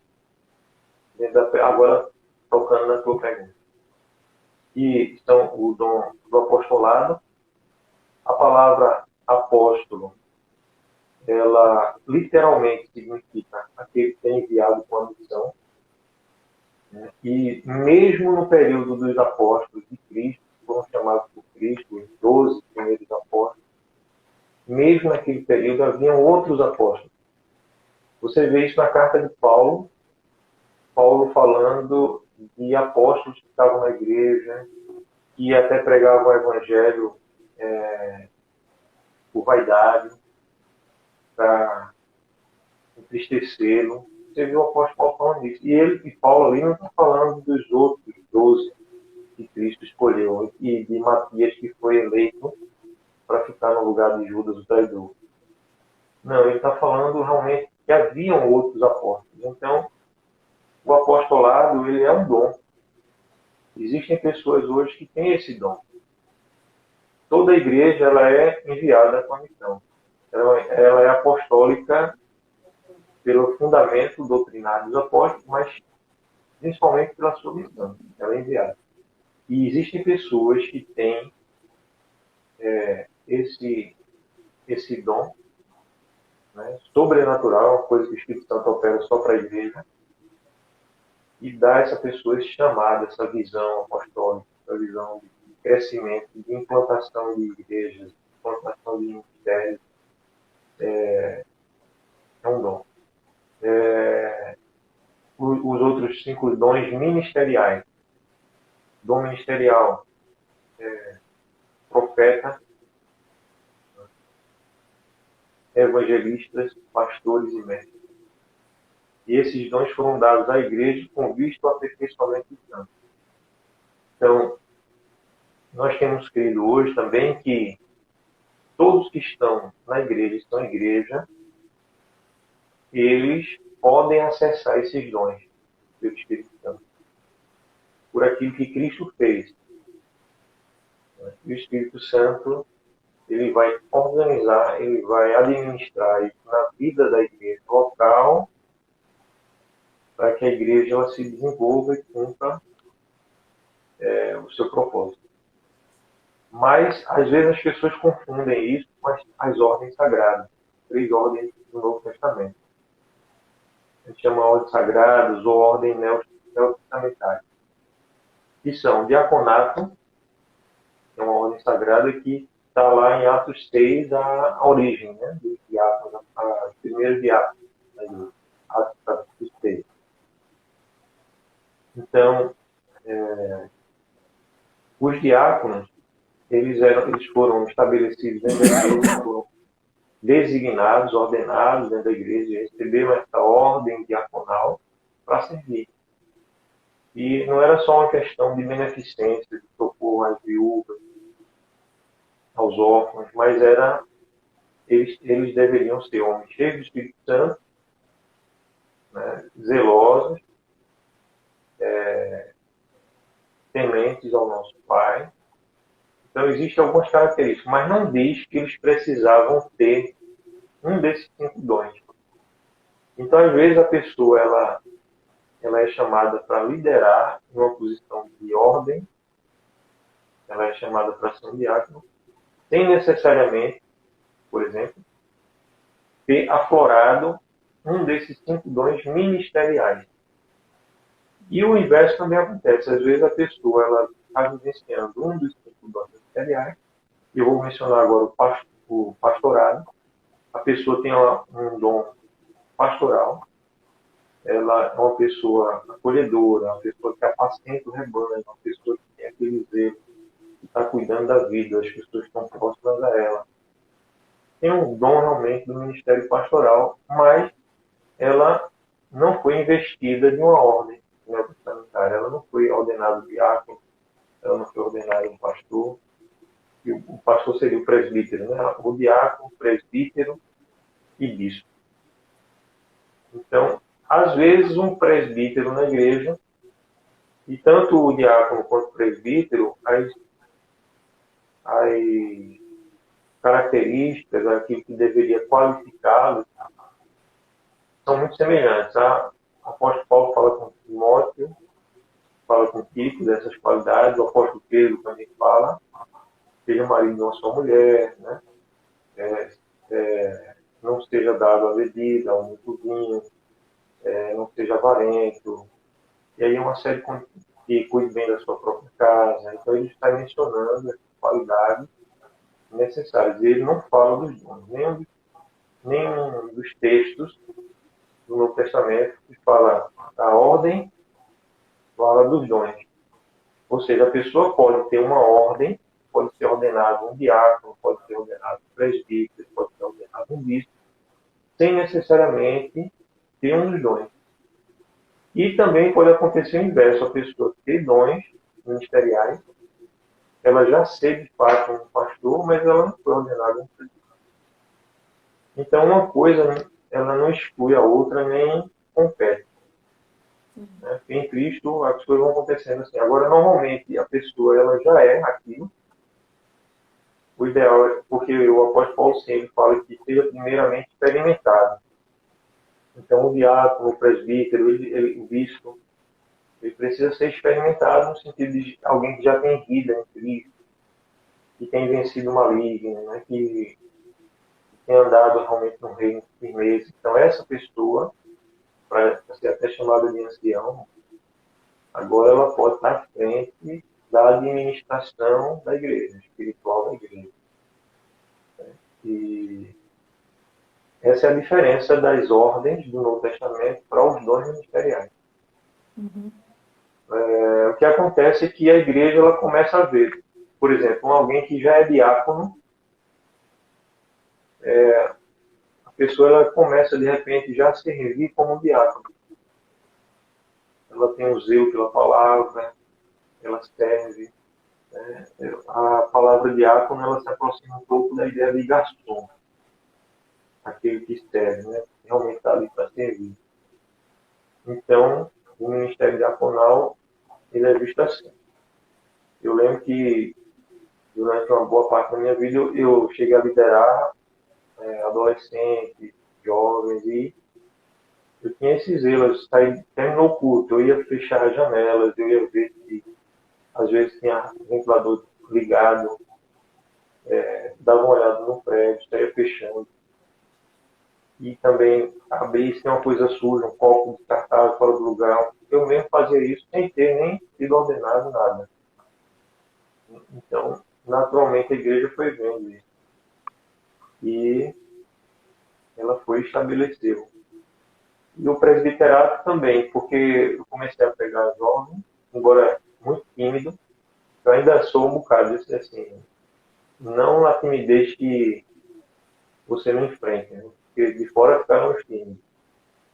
Mas, assim, se fosse depender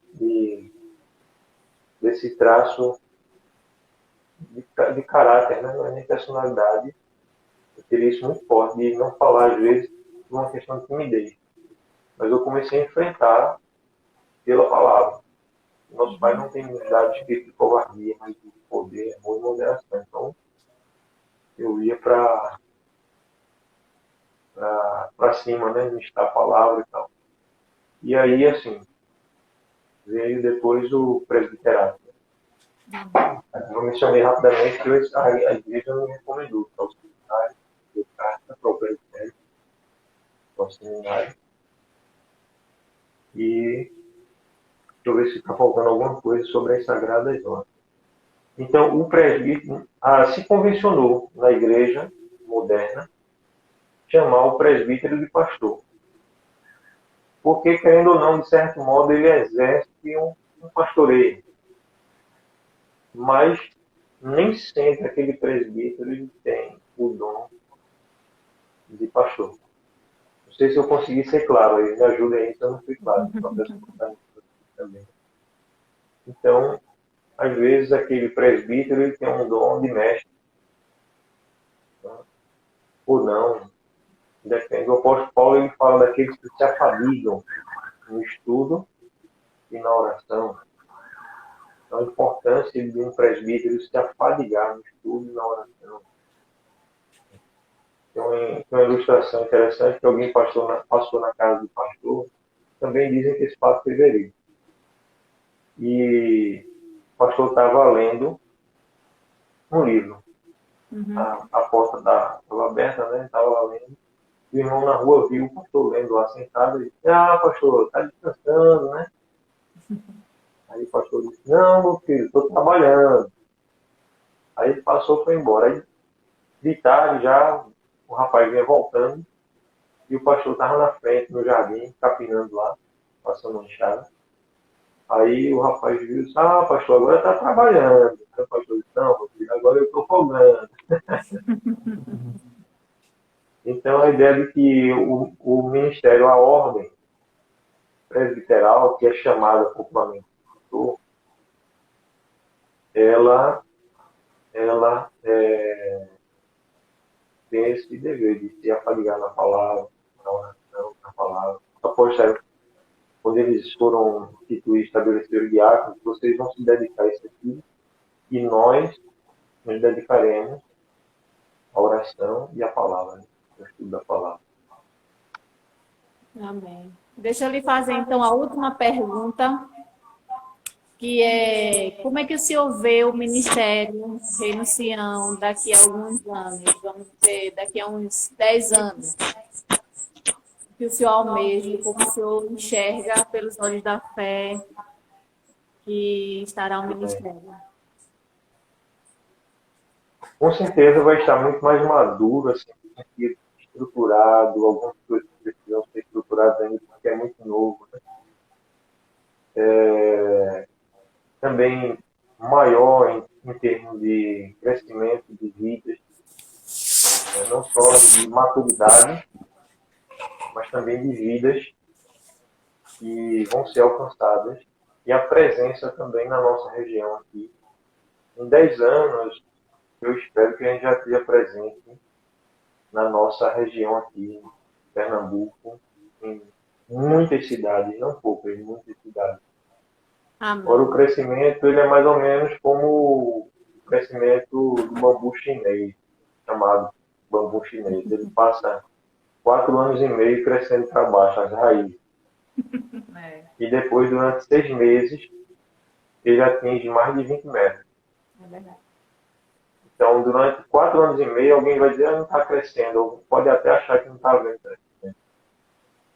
Mas está havendo crescimento. E isso aconteceu com alguns ministérios tradicionais e também novos na nossa terra, no Brasil, que eu tenho conhecimento. Aconteceu isso. Durante alguns anos, aparentemente, não estava havendo crescimento visível. Mas a gente já tem desfrutado desse crescimento visível. E aí, depois, esse crescimento, quando ele começou a se tornar visível mesmo, foi uma coisa exponencial.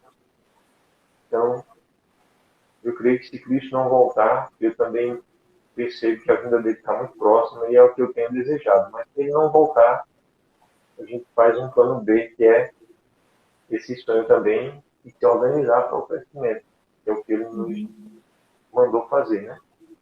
Tudo no reino tem crescimento. Todas as parábolas mostram isso: crescimento, desenvolvimento. E a Igreja de Cristo está para crescer também, em vidas que são alcançadas pelo Evangelho, em todos os sentidos, né? Em ações que vão se multiplicar no ministério. Então, eu vejo assim, eu vejo o crescimento. Nossos pequenos grupos, nossas células multiplicando, crescendo, líderes sendo estabelecidos. Eu vejo já um corpo de pastores, né, de pastores e pastoras, né, o casal. Voltando um pouquinho à pergunta que Edson fez, quando a gente for ordenar um presbítero, a gente vai chamar a esposa. É o casal que vai ser instruído, vai ser preparado também. Porque se a esposa não vir junto, não concordar, aquele ministério dificilmente vai poder avançar. Então é o casal, é uma unidade, né? Então, e também a ordenação de diaconisas, de diáconos, nossa visão de diáconos, e uma visão que essa ordem no Novo Testamento, ela pode ter, ela não é um pré-requisito, ela não é necessariamente uma condição sine qua non, uma condição fundamental para a pessoa ser um presbítero. Primeiramente tem que ser diácono, mas ela pode ser. E foi o que aconteceu comigo. Então é uma das maneiras também da pessoa desenvolver o ministério, já está liderando, já está. E essa é uma visão que a gente tem compartilhado no conselho, e o conselho nosso já tem absorvido essa visão de estabelecermos diáconos, depois de diáconos serem presbíteros, né? E a visão para o casal do pastor, e esse crescimento. Com esse crescimento, aí a estrutura vai sendo mais visível também, né? É uma coisa mais consolidada e confortável. Agora tem um tempo próprio porque é necessário, né? E portanto vai mostrando. E a gente se alegra porque a gente já está avançado em relação a isso. 2018 para cá, faz 3 anos já. A gente está caminhando nessa visão. O bispo, eu queria que o senhor falasse a primeira palavra que viesse na sua cabeça, tá? Na sua mente. Amor. Então é rapidinho. É um bate-bola, né? É. Um bate-bola. Tá Isso certo. mesmo. Eu já falei amor. Mas eu entendi agora, que é nas perguntas, né? Isso. Tá certo. Então, vamos lá. Pai. Família. Meu lar. Ministério. A família renunciando. Fé. No Salvador. Pessoal, Salvação. relacional. Liberta. Eita, aí são 5. Veio 5 a mente. Liberta, cura, prover, direciona e reconcilia para a vida eterna. Amém. É o Sozo. Sotéria. Salvação sotéria. Amém. Eu falo muito, não pode. A gente tem assunto para falar a noite toda, né? Se for uma live a noite inteira, uma vigília aqui, a gente tem assunto à vontade. Porque realmente, quando a gente começa a falar das coisas do reino, tem muita coisa, né, que a gente pode. O amor do Pai, ele é imensurável. Então a gente tem muita coisa para falar, enfim. Mas a gente precisa encerrar, né? Já vai com quase 2 horas de live, foi muito bom É mesmo. esse período mesmo. Agora, 1h49, né? Falta 10 minutos para completar 2 horas. E eu queria dizer que foi uma honra, foi um prazer imenso, né? Um prazer grande para a gente receber o senhor aqui na nossa casa, mesmo que através das telas, né? Não fisicamente. Mas eu queria agradecer pela oportunidade que o senhor nos proporcionou de falar um pouco, contar um pouco da sua trajetória, seu testemunho, a sua vida no ministério, família, ter aberto o seu coração para a gente. Tenho certeza que, além de ter abençoado a gente que ouviu, né, que fez as perguntas, que interagiu com o Senhor, com certeza também abençoou muita gente aí que acompanhou a transmissão ao vivo e vai também abençoar aquelas pessoas que irão assistir, né, posteriormente. Então, desde já eu gostaria de agradecer, dizer que foi uma honra, foi um prazer. Falo em nome da família, né? E aqui participamos os três, né? Aliás, os quatro. Né? Isa fez uma participação. Isa linda ali, acordada. Isso. E o detalhe é que ela participou sem chorar, se comportou, né? Não ficou falando como ela costuma falar, quando ela ouve a gente está conversando aqui dentro de casa, ela também começa a soltar alguns sons e começa a falar também. Ela é educada. E ela ouviu aquilo de forma muito comportada. Então, para mim, foi um momento tremendo, especial mesmo, de Deus. Né? Gostaria também de estender. Eu que agradeço. Vocês são do céu, de verdade. E amo muito vocês, de verdade. Sempre, assim, desde a primeira vez que eu vi vocês dois, e Isa ainda não tinha chegado, né? Eu tive essa empatia, esse sentimento de estar junto de irmãos de verdade mesmo, como se a gente já se conhecesse há 200 anos atrás. E está muito bem mesmo. E, assim, glorifico o nosso Pai por isso. Eu amo muito vocês de verdade. Saibam que é verdadeiro, porque é do céu, esse sentimento, né, esse amor. E estamos aqui alegres de estar juntos. Estou muito alegre. Eu fico muito feliz de estar junto e poder participar dessa live com vocês. Estar aqui e praticamente estreando hoje, né? E hoje foi um dia muito excepcional, porque realmente a gente ficou até sem saber se realmente é teu ou não, por causa do apagão que teve no Instagram, né? Das redes sociais. Né? O Instagram queria nos derrubar, mas não derrubou. Foi. Não conseguiu, teve que voltar para a gente. Não conseguiu. Amém. O senhor tem alguma consideração final para fazer, para quem acompanhou até agora? Enfim, quem vai ver ainda, quem entrou e saiu por conta dos afazeres, você tem alguma coisa a falar para ele? E é maravilhoso a gente viver para Cristo. Na verdade, a vida só há em Cristo. Fora dele, ele nos criou, ele nos fez para ele. Ele só não nos obriga, porque não existe amor por obrigação. Mas ele nos ama realmente incondicionalmente. E quem não está vivendo ainda essa comunhão, quem não conhece ele ainda, não faz ideia realmente do que está perdendo. Se alguém está assistindo por acaso e ainda não tomou a firme decisão, o propósito de render sua vida a Cristo, faça isso. É uma oração íntima e pessoal e uma decisão firme de você fazer para ele. E você vai buscar uma igreja local, um ministério, onde você congregue, sirva a Cristo, sabendo que não há perfeição aqui na terra, a igreja perfeita está no céu, mas é através dela que nós fazemos parte da igreja eterna, perfeita, que está aguardando hoje a vinda de Cristo, a ressurreição do corpo. Né? E tem uma frase que eu costumava brincar, ela dizendo assim, se um malandro ele pudesse saber, por malandragem, como é vantajoso servir a Cristo, é claro que o malandro não tem como saber, né? Porque não é na malandragem que a gente vai servir a Cristo. Mas se ele tivesse como saber, é vantajoso servir a Cristo, ele ia querer servir a Cristo só por malandragem. É verdade. Só por causa das vantagens.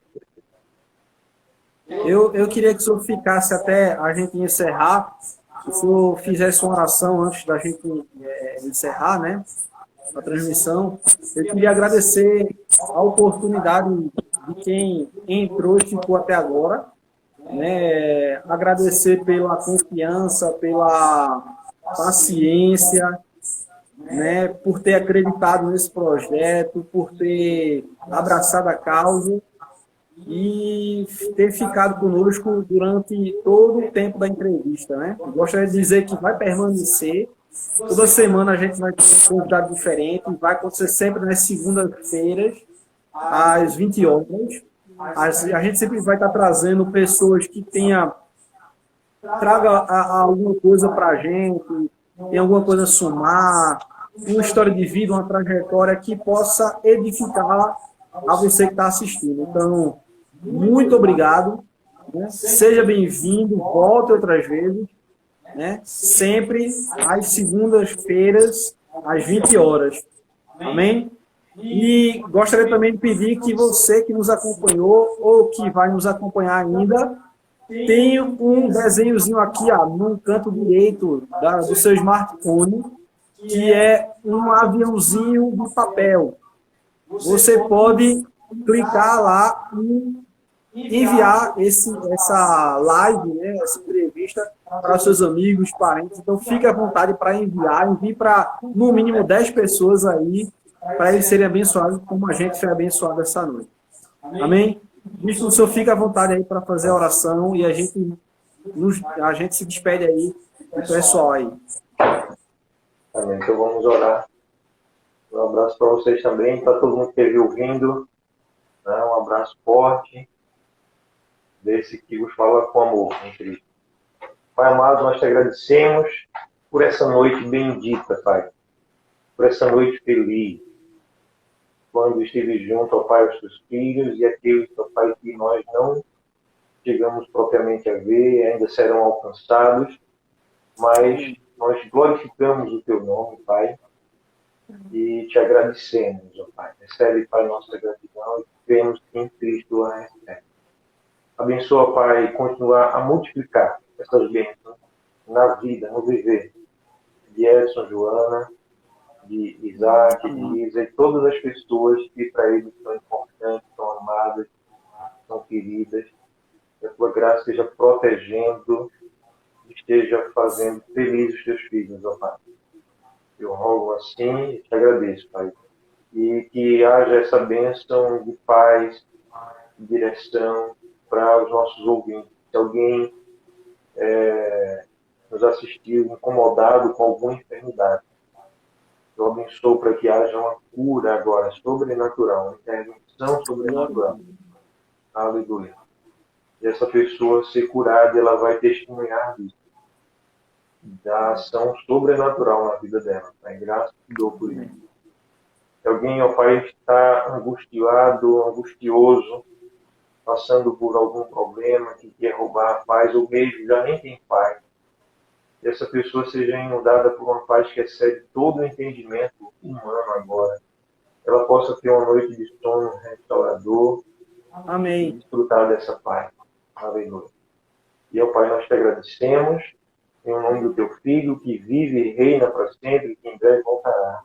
Aleluia. Graças a Deus. Amém. Amém. Amém. Amém, pessoal. Obrigado. Valeu demais. Boa noite. Tchau. Até segunda-feira. Deus abençoe vocês. Aleluia.